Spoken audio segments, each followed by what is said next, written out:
So the final's over in Madrid, and not the final we were all expecting, as Jannik Sinner absolutely destroys Sasha Zverev to claim his 5th Masters title in a row and be the first man to do it. Let's break down this final and see where it was won and lost.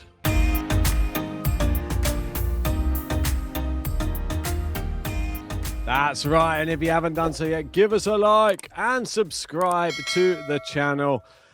Oh, we feel like we've been here before. Jannik Sinner, Masters champion again, and this time it was in devastating fashion as he defeated Alex Zverev 6-1, 6-2, 56 minutes, and wins Madrid for the first time, and the first player ever to win 5 Masters 1000s in a row and the first 4 Masters 1000s of a season. Big statement win, really, for Jannik Sinner. It's just huge, isn't it? No Carlos Alcaraz on the tour, and it feels like it's a one-horse race that's happening at the moment. Zverev looks brilliant throughout the whole tournament. And then suddenly you get to the final. Even in his post-match interview in the semi-final, he sounded already a bit defeated, like he was just going to go and give it his best. He'd lost 8 times in a row.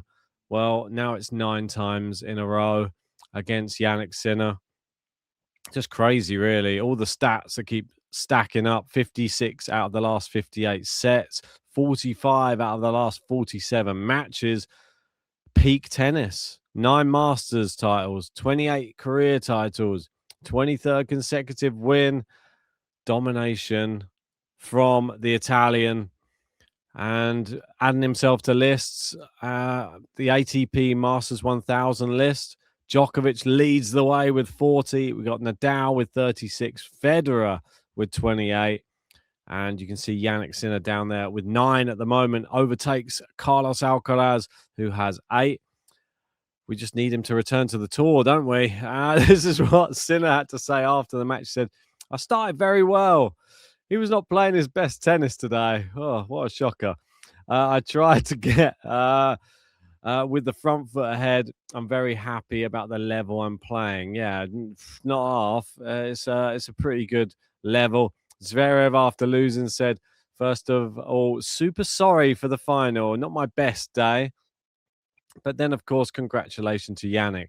Best player in the world by far at the moment. Really no chance for most of the people. For us at the moment against you. Also to your team. You guys do an incredible job every single week. I hope one week, maybe at the French Open, have a break. Yeah. I'm glad you can see the funny side of it.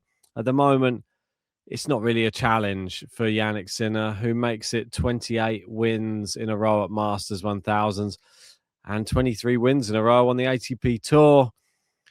Just insane what's been going on in tennis right now. Just Alcaraz winning the Australian Open at the start of the year.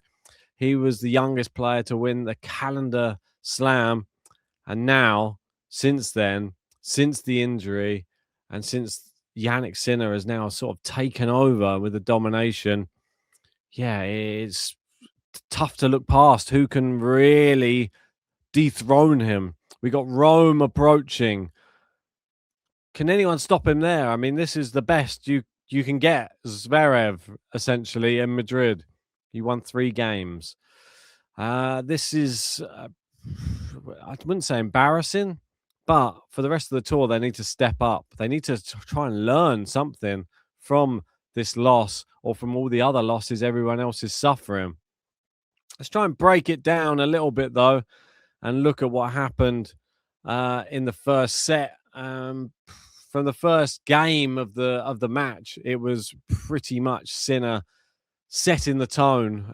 He came out like super aggressive, took the ball early, was inside the baseline, and Zverev was immediately under pressure. But Zverev just looked far too reactive. He was pushed back, defending more than attacking, and unfortunately, that is not where you're going to win the match against Jannik Sinner.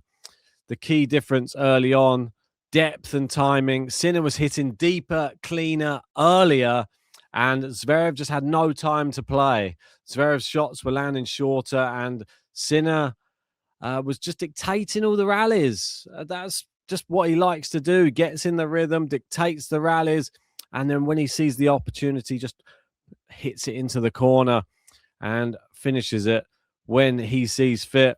Once he got the early break, ran away with the set. And then the second set, it just became, well, pressure. And the pressure became the collapse of Alex Zverev.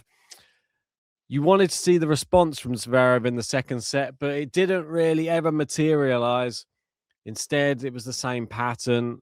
Sinner just kept on taking returns early, neutralizing the Zverev serve, targeting his forehand, and Zverev just sort of just broke down. The forehand, you saw even on match point, just leaking errors from Zverev. And you can see why he was apologizing after the match, saying it wasn't his best day, but the pressure was just too much. I think mentally he just can't handle this occasion against Jannik Sinner. It's just too much for him. Yeah, he just couldn't stabilize the forehand side. They either dropped short or just missed completely. Sinner just was solid all the way through. No dip in performance. And then when he got the break, it was just inevitable, really. I mean, if we had to look at it for key areas, probably you'd have to say return of serve, the biggest factor of the entire match. Sinner absolutely neutralized one of Zverev's biggest weapons. And yeah, he just was so aggressive on the return of serve. The ball was taken super early and he got it back deep in the court. And no cheap points for Zverev. Immediate pressure in the rallies, no rhythm on his serve. And Zverev just never really got in the groove, unfortunately. And just on these faster courts of Madrid, he needs that. He needs that confidence from the first serve. Didn't ever find it. And then the key area for Sinner really was rally control. He dominated the baseline exchanges, controlled the direction and tempo, the court positioning, and Zverev just tried to reset, but it just wasn't enough, especially with the backhand. Sinner just was cleaner, sharper. All his shots had a lasting effect and more damage.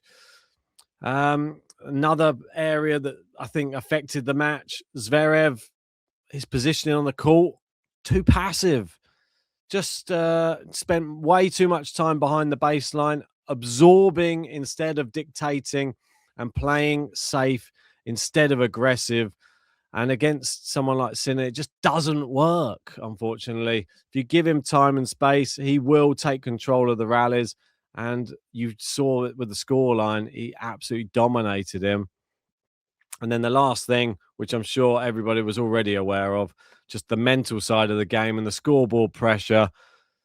As soon as Sinner's ahead, or even if he's not, and you get to a tiebreak, if there's a slight mental dip from Zverev, Sinner will take the set. Didn't even get close to a tiebreak on this occasion, and Sinner just absolutely destroyed him.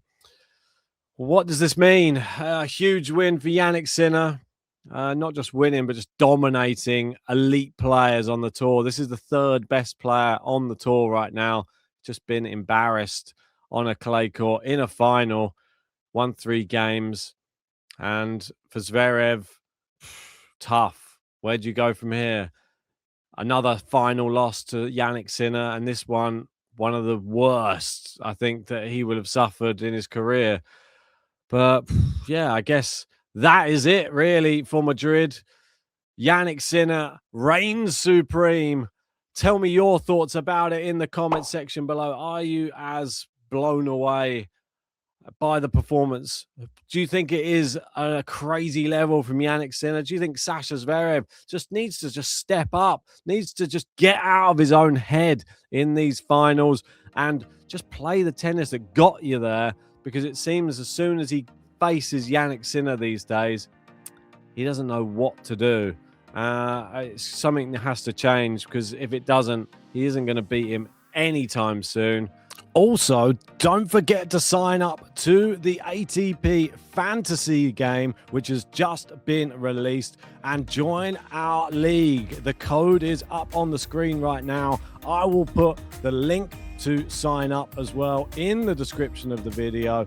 But if you haven't done so yet, give us a like on the video, subscribe, and I guess we'll see you for a podcast wrapping up both the finals coming up soon.